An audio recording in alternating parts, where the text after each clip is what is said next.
Oh, Okay, for your president, for your president re-election. Okay. thank you. Is Bia It was is Bia re-elected? Yeah, it was so obvious. So Oh, eight time on the row. I see. it's not a surprise at all. So Jesus but Christ. But anyway, he was elected before the election. yes. He got He reelected. was already elected. Yeah, Yeah. those Well, people, yeah, this is those people anyway. don't want change, so they just it is what it is. Yeah. Well, that is So the let's reason why we are Charlie reading these introduce Steve, books. right? Yeah, this is the Yep. reason why we are reading these books to gain wisdom. Okay. Good evening, everybody, and thank you again for Good evening. Good evening. yeah, and thank you for to the whole panel for meeting once more for our 109th book. Okay, this book is about wisdom written many years ago and by Wallace Wattles, and it is titled The Science of Getting Rich. I really enjoyed the book, but I will hold my comment and let Steve present it. And he has 20 or 15 to 20 minutes for his presentation maximum. But we are all trying to adopt beyond style. The shortest, the better. And everyone will have 3 to 4 minutes to comment. Without further ado, please take over, Mr. Steele, to All give right. us the All right. insight of this book. All right. Thank you. Perfect. Thank you so much, Mr. Charlemagne. Thank you, and good evening, everyone. Um, Good Good evening. evening. yeah, thank you again. I was having some hard time to get the PowerPoint ready. I may have to renew my Office 365 subscription to allow me to use PPT. And then when I have the PowerPoint completed, I will share that in the group. But I You can have open the try to open it with the browser. with the browser. Yeah, instead of PowerPoint, open it with a browser or print it as a PDF and open it. One of Okay. them. Anyway, if you Okay, cannot I print, would. Okay, anyways, Fradon, I will do that. I have it. Even I did it. Like at least I have it somewhere. Like I've used like Notepad to have something somewhere. But I mm, will. I was planning to do that tonight. Renew my my subscription, and then I would do it and share it in the group. But I can even share the the notepad note. call me back if you don't want to renew your subscription. There are few that you can use Okay, without subscription. okay, sounds good. So yeah, so with that being said, thank you again, Mr. Charlemagne and everyone for tonight. So I'm just gonna go straight to the book. Honestly, this book is I don't want to say is a call because it's another great it's another great book um, of a series of I think is now like a 3 or 4 books that we've been reading about financial education. So it's a really really good book that emphasizes on the fact that becoming financial successful is not a theoretical thing, is something that can be done by following some rules, some, literally like, mathematics, where you have some, some mathematic math rules. Can anyone hear us? Yes, Yeah. we can hear you.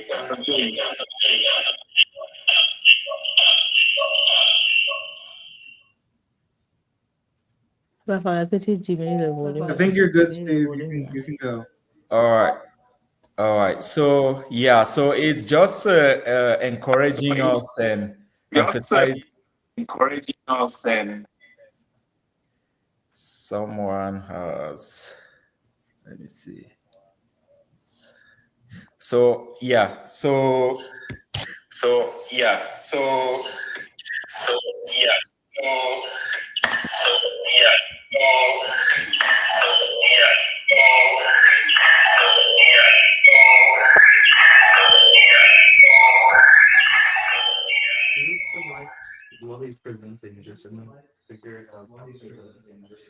What's going on?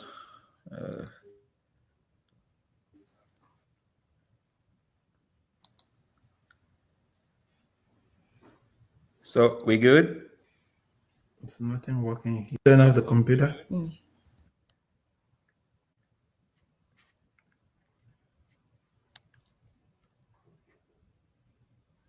Okay.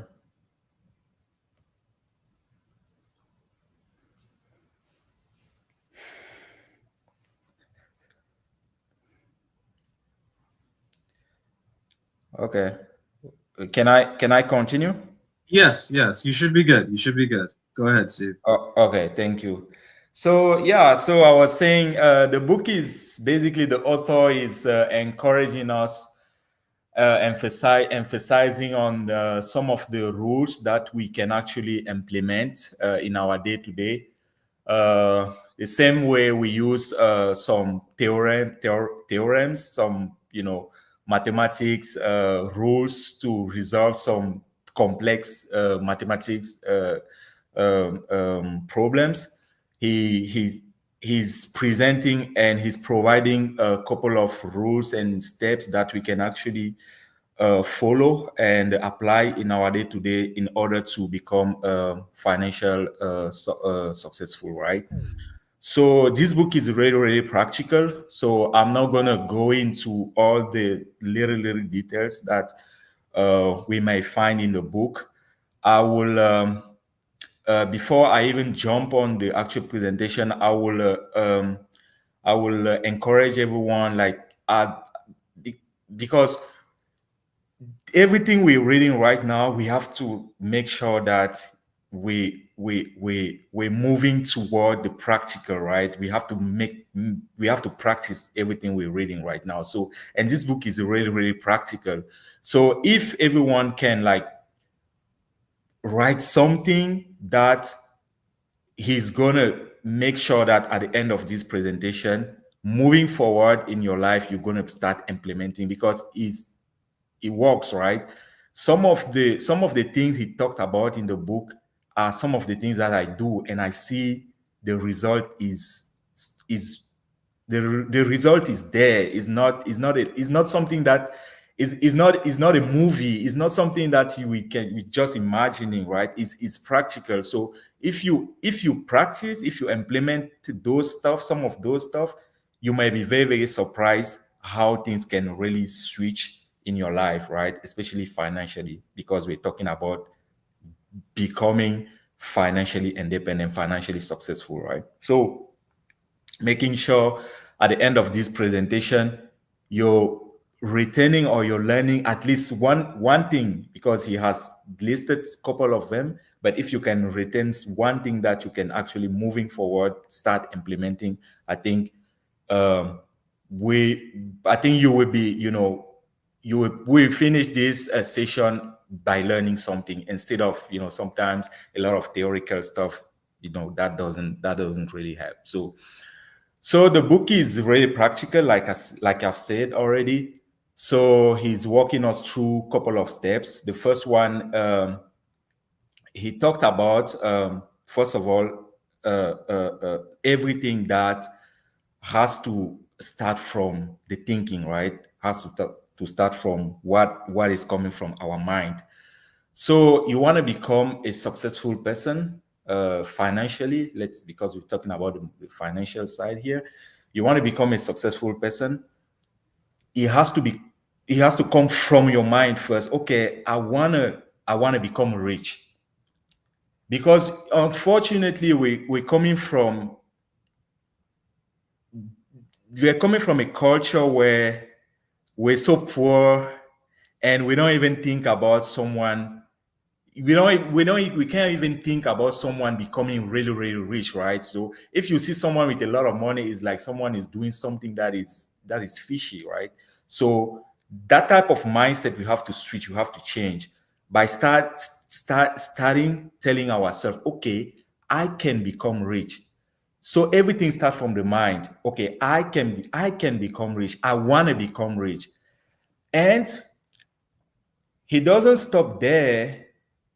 He move forward by saying that whenever even you have that idea or that mindset already of becoming a rich person, you have to clearly define it. Like, okay, I want to become rich, but don't just say it. You have to make sure, probably you write it somewhere, or you have to have a clear idea of, like, okay, I want to become rich.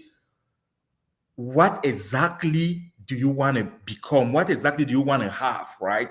For example, you can set some goals like, okay, in 5 years, I want to have 500,000 in my bank account. Like, that's what I want to have. I want to have 1 million US dollar in 3 years, in 4 years. Okay, so you have to, it has to be clear. It doesn't have to be like, I want to be rich. It's so vague by saying that, right? So you have the idea, you have the thought is there, but make sure you have it right in somewhere, or you have it clearly defined. Like, this is what I want to hit. This is the number I want to hit. This is what I want to hit, right? So you write it somewhere, or you clearly define it. So, and then you don't stop there. You have to then start taking some actions on your day to day, because it's not, like I've said already, it's not a movie. So you're clearly defining something. You have the thinking, you have the goal clearly defined. In order to reach that goal, you have to take some action, right? So on your day to day, you have to now start working toward hitting that goal. Like, okay, I want to hit that goal. What are the day to day habits that I have to cultivate, right? Um, should I wake up at 10? Should I wake up at 12? What should I do in the morning? What are the daily habits should I cultivate, right? As someone who really want to hit who really want to hit a certain digit, or someone who really want to be successful, right? So you have to cultivate some kind of daily habit, and watch people, look at people that are also successful, and see how they live, they behave, the behavior things that they are practicing every day, that will actually help you step by step to work toward your goal. Another very very important thing that is talking about is being grateful. It's talking about being grateful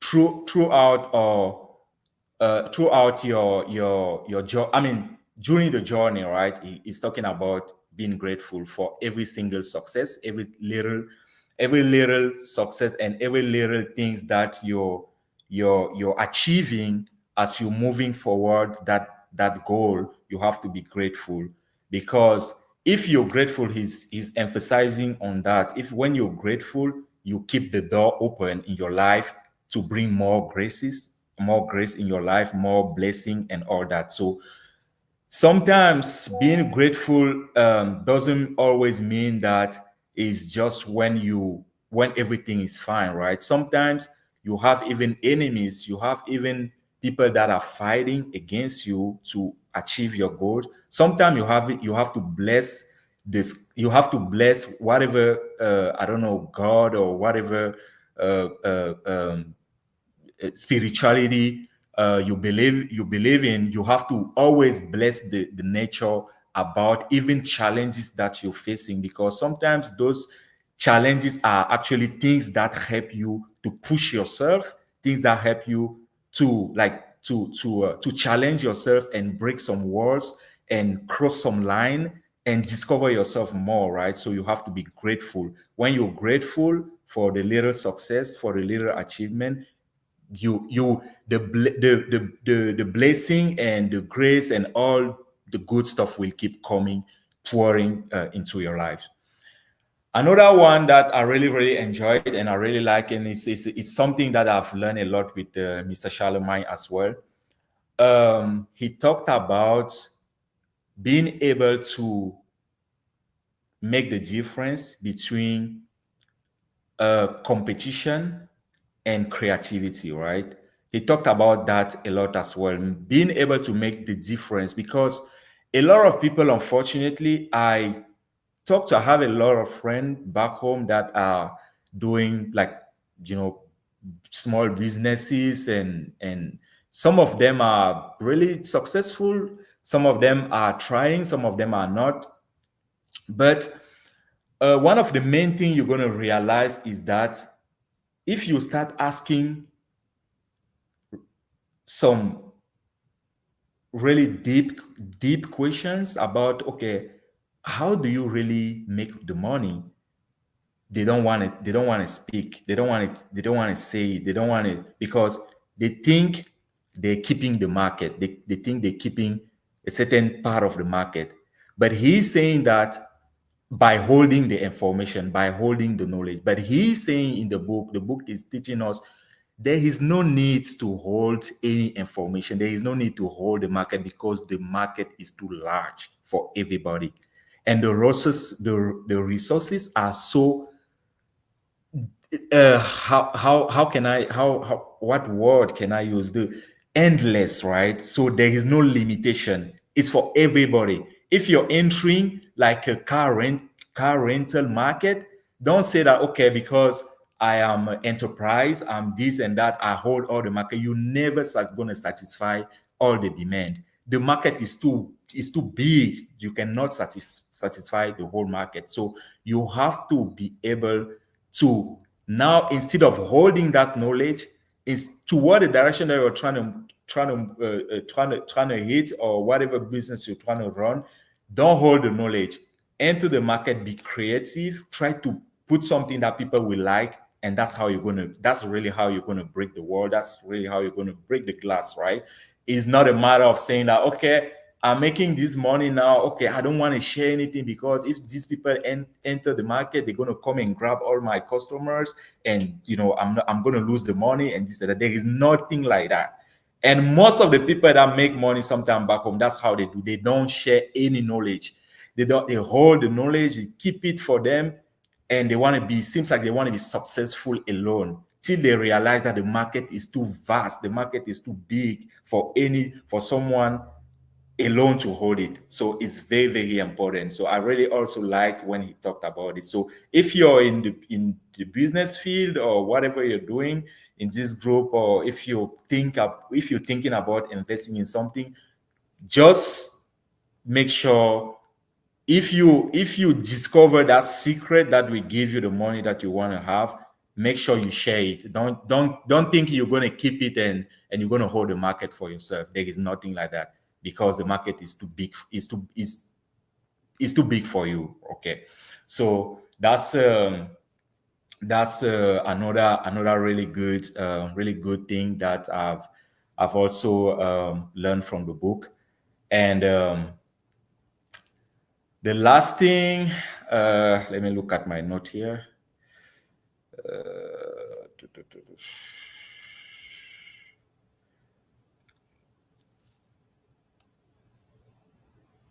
The last thing, hold on.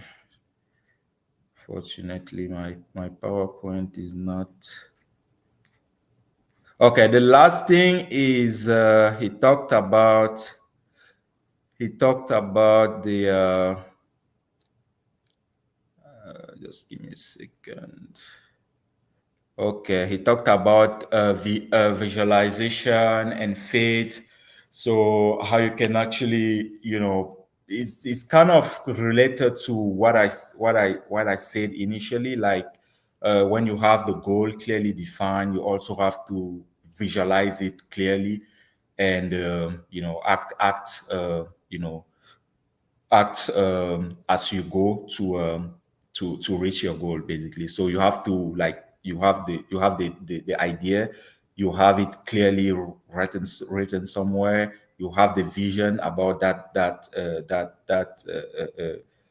goal, and keep visualizing that goal, consistently, like all the time, like, okay. And he also talked about something that I've really like, is like, he's saying that, okay, when you're trying to, like, hit some, like, achieving some goals, it's like, okay, I want to be like I want to be a CEO, I want to be like a business, I want to be my I want to be the owner of a company and all that, and I'm working toward that goal.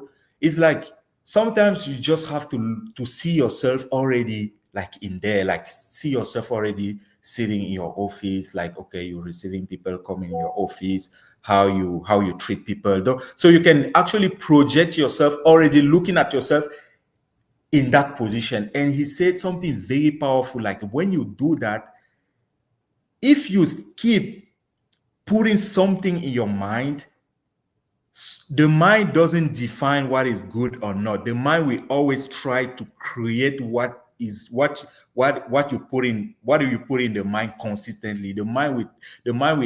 We always try to bring that, I don't know, bring that whatever idea you put in your mind consistently to the reality. So that's basically overall. That's what I wanted to share with you guys. I know everyone has read the book, and you're also going to be sharing what you have learned. And I hope I was not that long. Thank you again for your attention, and the floor is open for any contribution. Yeah. Okay. Thank you. Thank you. Thank you. Yeah. Yeah, this is the science of getting rich. Yeah, thank you for your presentation. I like it that you make it conversational rather than uh, how do I say, you know, formal presentation. Okay. So as we said, it's true that you've taken a little longer than the Sorry. 15 to 20 minutes. However, it's not that long, only 5 more minutes. So it's a short book, very enjoyable. But I'm glad you touched most of the points, and it is now open to everybody. 3 to 4 minutes mass contribution from anyone who wants to chip in. Who wants to go next?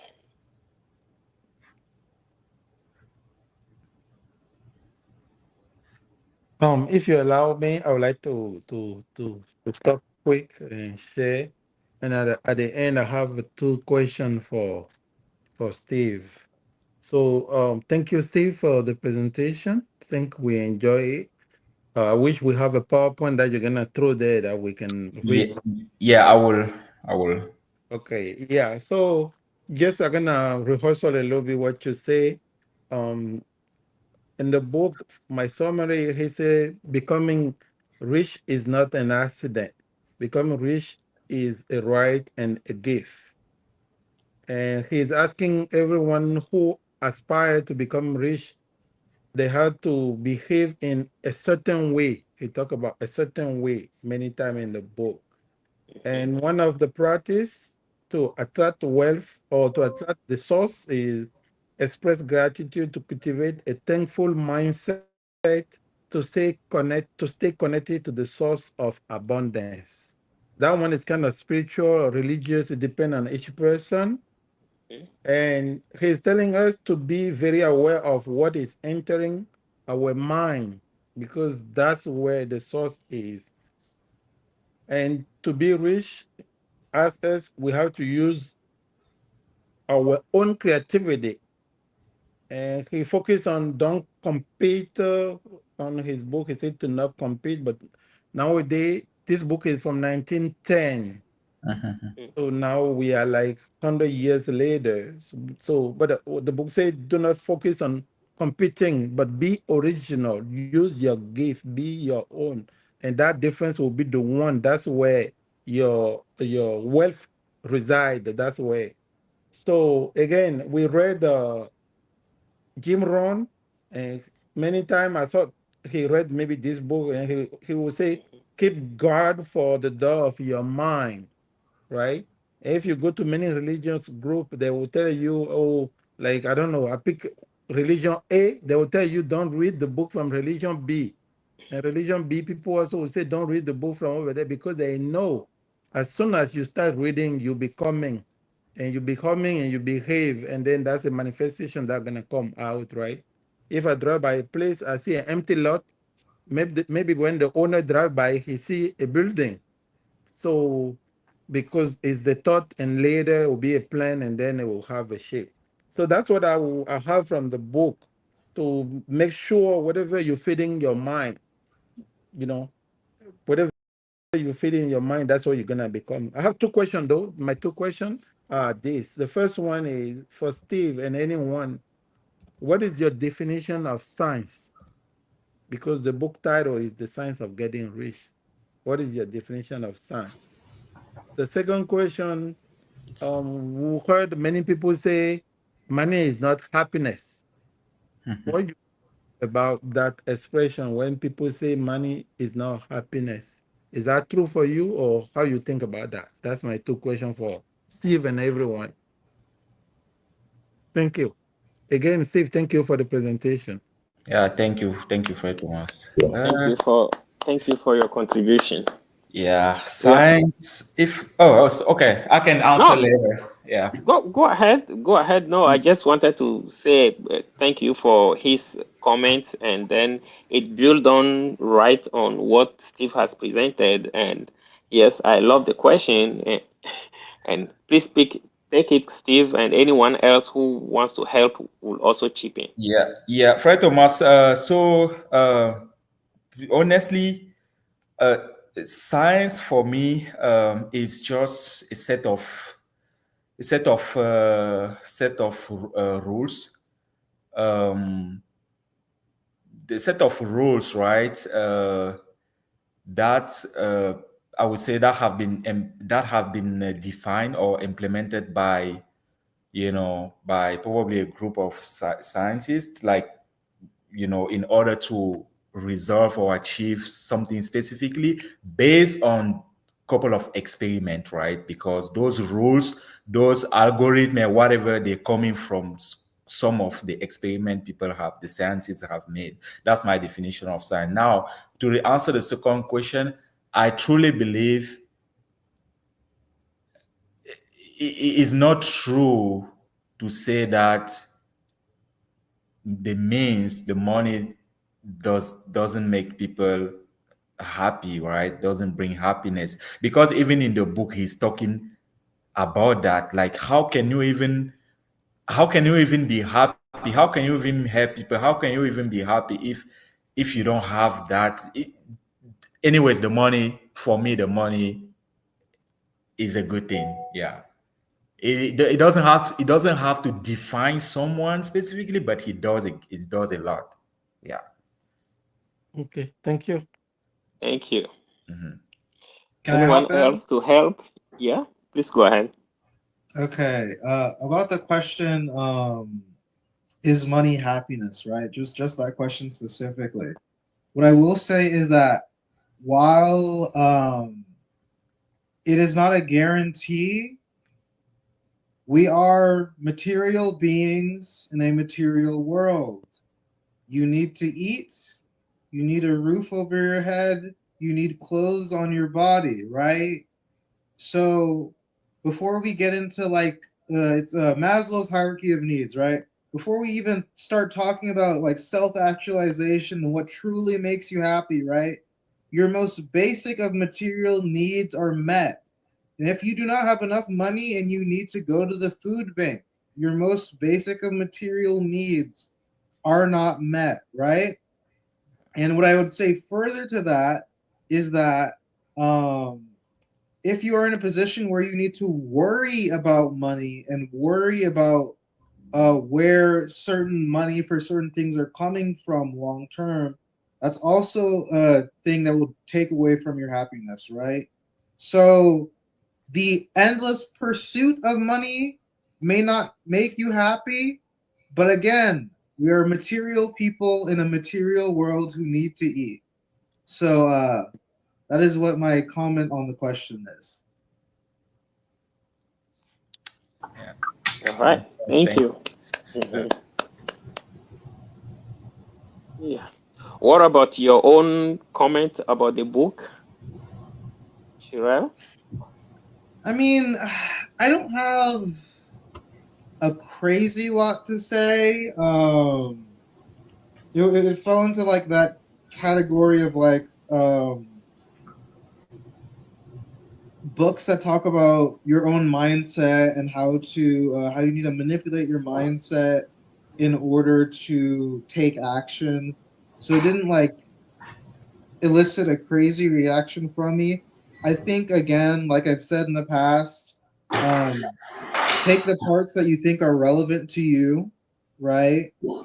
And apply it to your life, but don't apply the whole book to your life, because if you apply the whole book, you either will fail or you'll get results that you don't like, right? So that's mainly what I have to say about the book. Also, thank you, Steve, for the presentation. Yeah. No worries. Thank you, Shri. Yeah. Uh, Thank you, Shirel.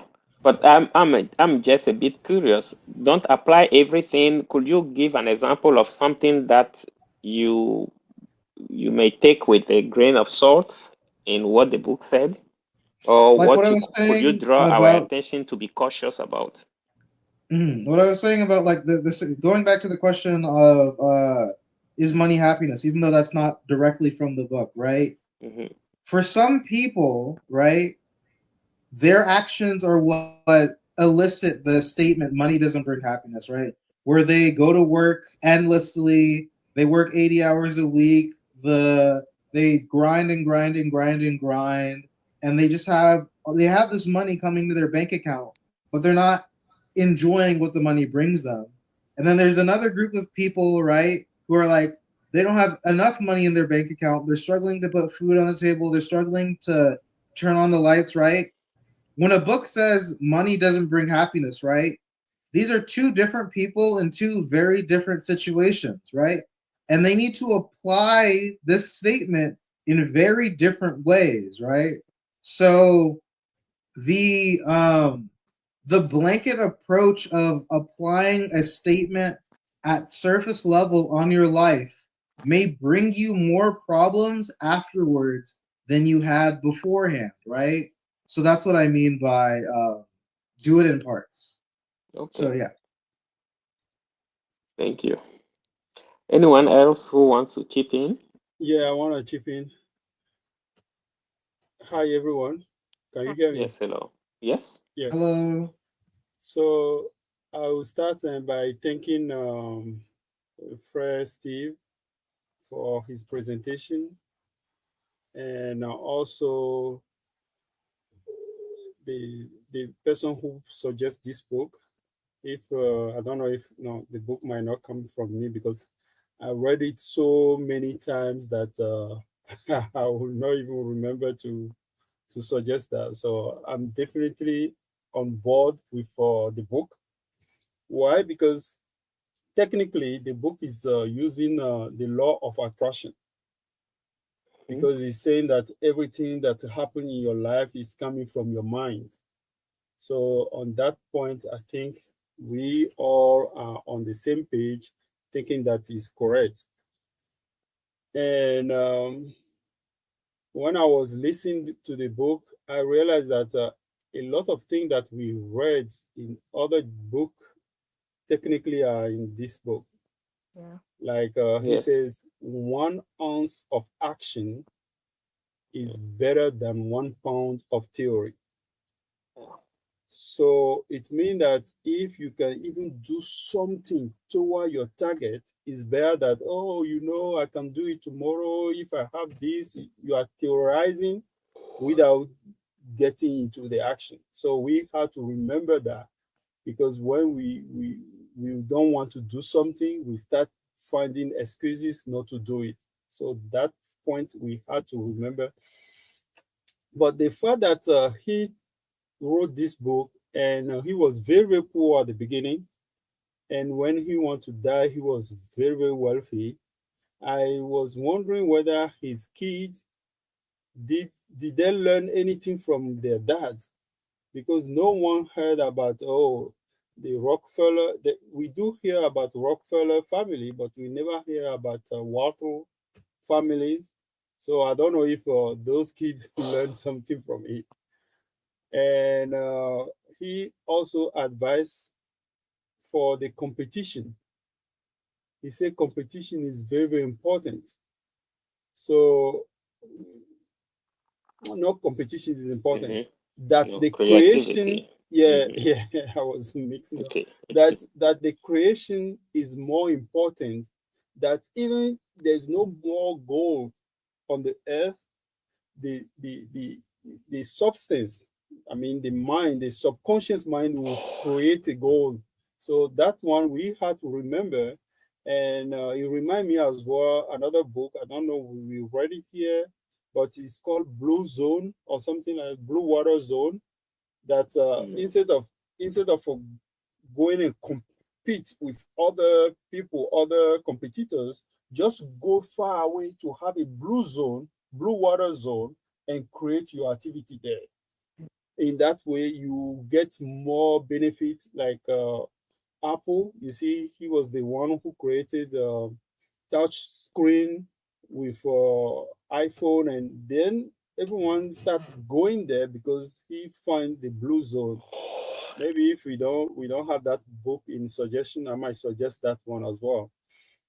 Even though that the book is very, very old, since 1910, I think a lot of things are still applying. A lot of things are still applying. And I'll jump into the question of Fred Thomas, who was asking what is the science here, or how we can define science in here. The science is just something that another person can repeat.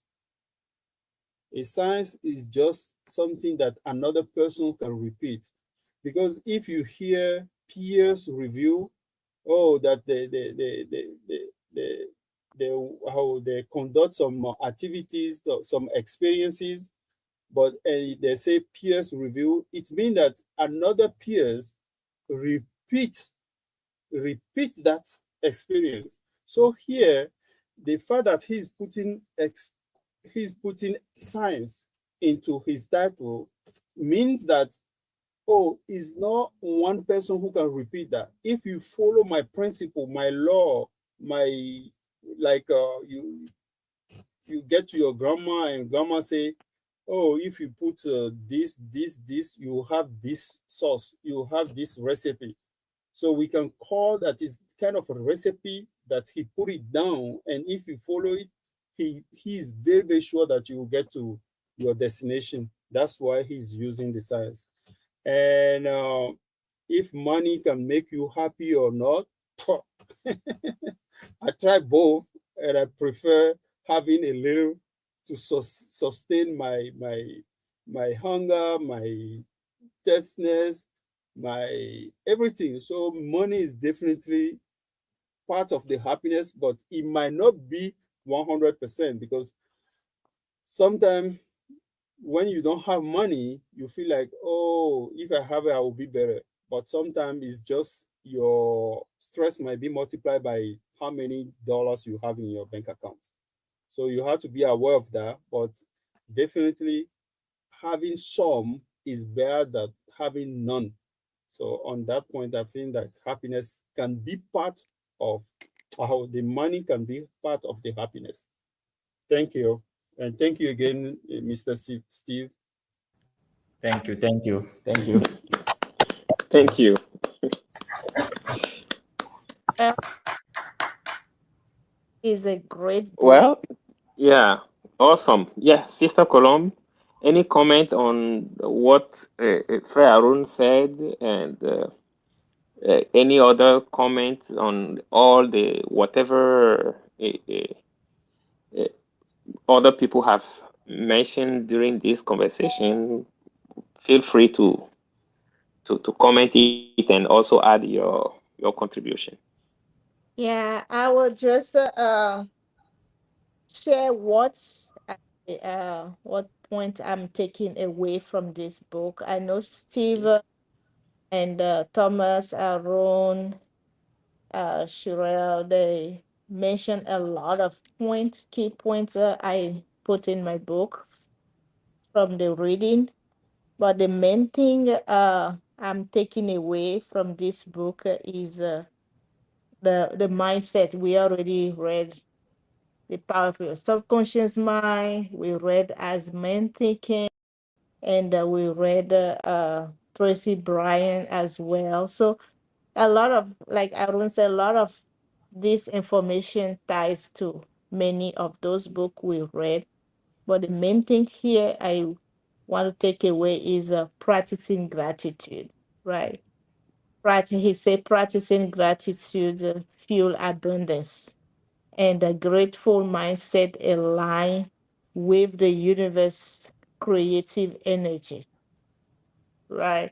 So when you practice gratitude, you are you you are grateful for what you have, you get more of that you have.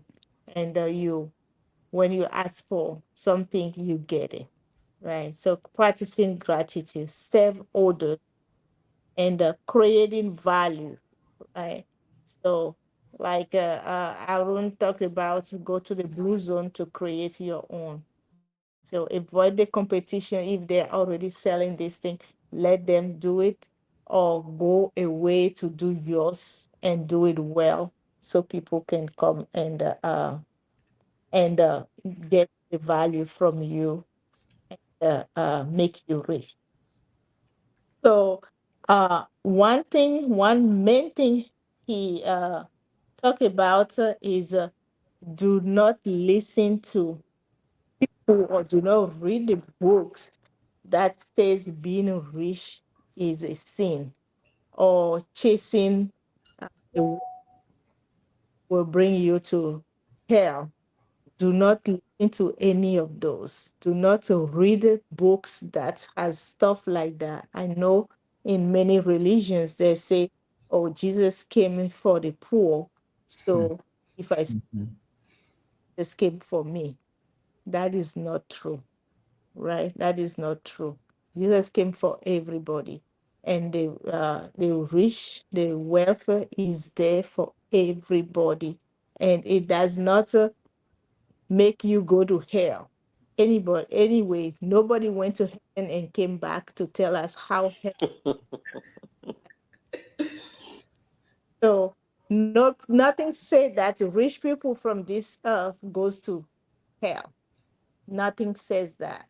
So, and as he said, if you start listening to those stuff and keep those in your mind, you will stay poor, because that's what you are keeping in your mind. So he's saying stay away from the books that says stuff like that.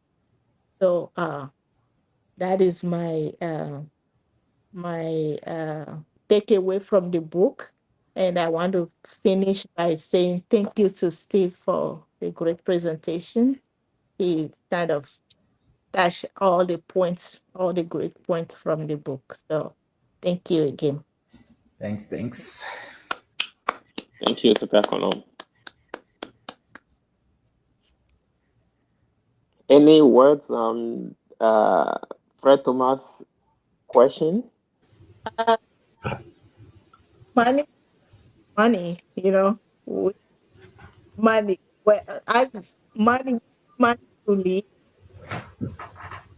uh, Yeah, like, and and we can't hear you. Or I'm not sure if I'm the only one. Your voice is breaking. Okay, so from Thomas' question, that's if money makes happiness. For me, money makes, Mhm. because I love shopping, and every time I need money to do that, so happiness for me. Awesome. I love that. Yeah, anyone else wants to chime in? Who else do we have beyond Giovannia? I'll go.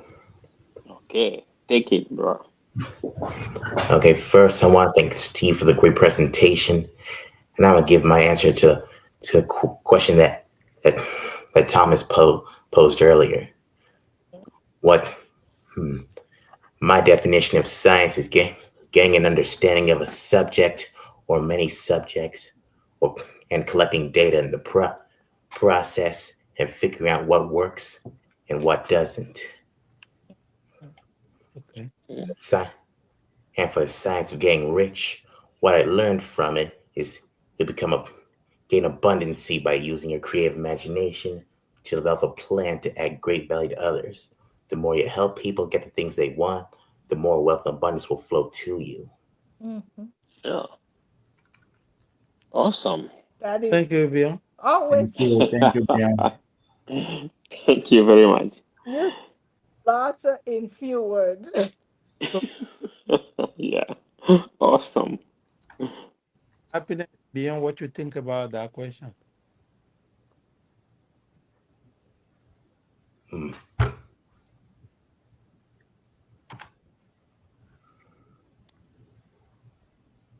Yeah. mm.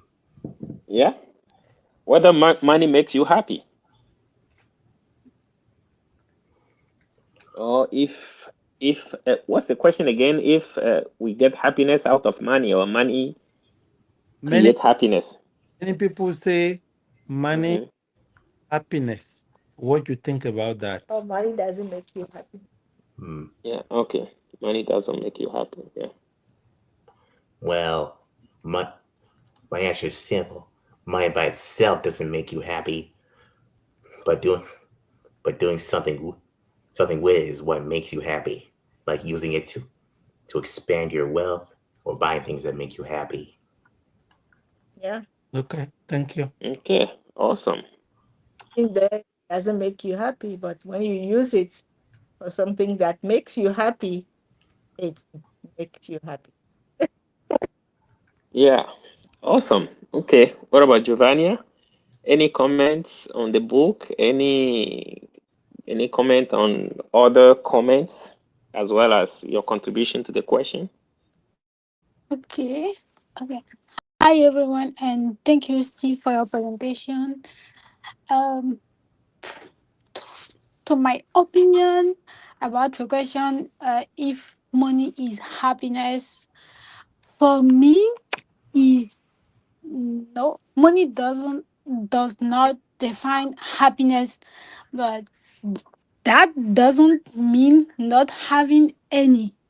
But uh, we know when money makes life easy but not fuller, and how can I say, Mm, with money we can feel more comfortable, but the true happiness come when our heart is full, when we spend time with our family, and when we have a good health. But so money does not define happiness. Okay, Great. that is But good. it's important Good to have comment. money, but it's not Mhm. define happiness. No. So I will further the question now.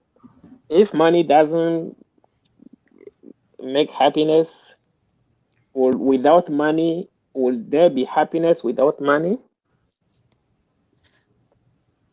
I think if uh, when I start, I said, money doesn't define happiness, but that doesn't mean not having any.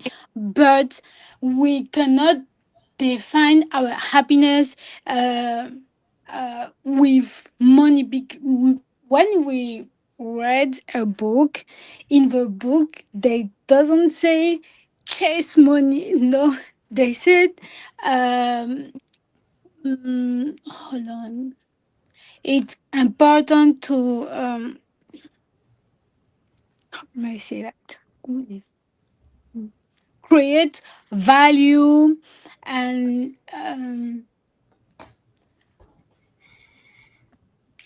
creation over competition or something like that, but they don't say chase money, so I don't think.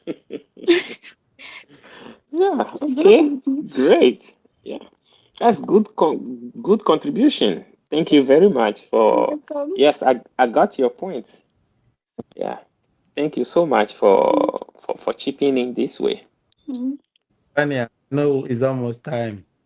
Yeah. So, Daniel, let's say like tomorrow, you meet someone and that person say, hey, you would like to pay you an amount of money, and thereafter, when you finish, you graduate and you start working, you him or her, you're gonna pay that person back half of your paycheck until death. How much money you gonna ask the person? Can you repeat that, please? Because So you meet someone, a mhm, wealthy person, rich but wealthy, and that person says, I have enough. I would like to invest in you. mhm, So that's gonna cover your study, whatever you want, everything you imagine you can do. That person gonna pay you, and you have leftover. mhm, And as soon as you start working, mhm. every paycheck that you get, he gonna be paid 50%, and you keep 50% of your paycheck until death. How much you gonna ask that person when you meet that person tomorrow morning? How much?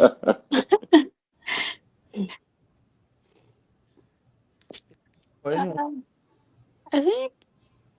uh, Hold on. Um,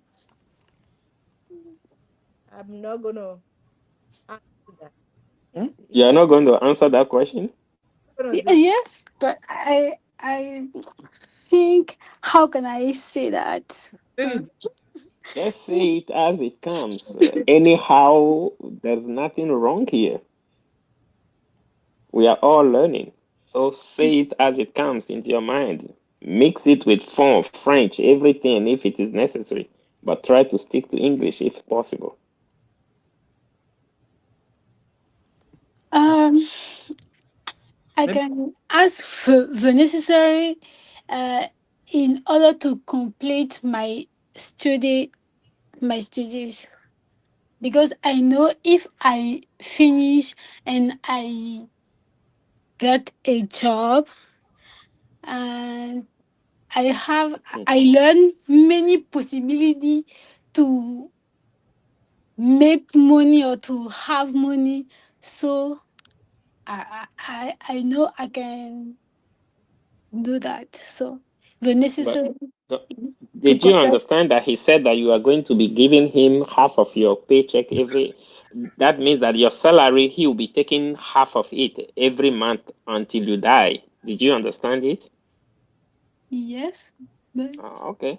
And then you want just the necessary to finish your study?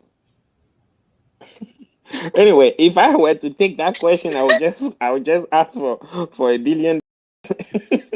Whatever I will ask for will be probably what I wouldn't even be able to be paid whenever I'm working. Which means that okay, there's no need for me even to go and work. Yeah, but that